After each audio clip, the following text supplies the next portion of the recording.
suured tänud ka minu poolt Robertole selle kiire, kuna ta oli suhteliselt vähe aega, jah. See vähe aega, ta ei andnud meile eriti üle minuti, algus pakkus minutaga. Pärast ta soovis meile kõike paremat ja edu meile kõike paremat, ühesõnaga. Ja nüüd meie järgmisel positsioonil on siis Bussimeelis ja Hurmur Iglesias. Jah. Jah, jällegi üks huvitav sõna, mida me eriti pole kuulnud.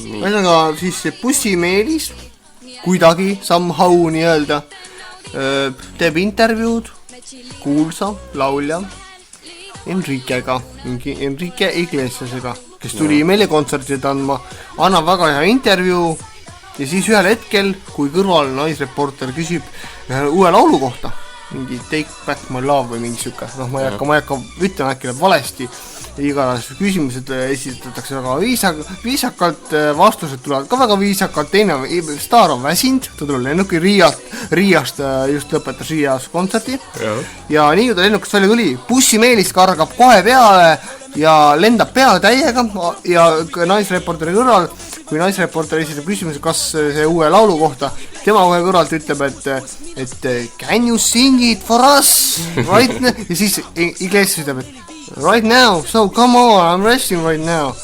Et minu meelest see nagu, see on lihtsalt hämming, kuidas saab siuke inimene üldse nagu. Aga minu arust see on küll ühe teise teemaga seotud, aga minu arust äkki see ei olnudki Iglesias, äkki see oli Koit Toome, kes mängis Iglesiast. Siis nad suhteliselt sarnas, võtab päikseprillid ja nokkamüts. Koit Toome käib ka niimoodi lennujaamas. Aga ma arvan, et Koit Toome liiga Iglesias videost vaadanud. Jah, võimalik. Aga mis öelda Bussimeelisele?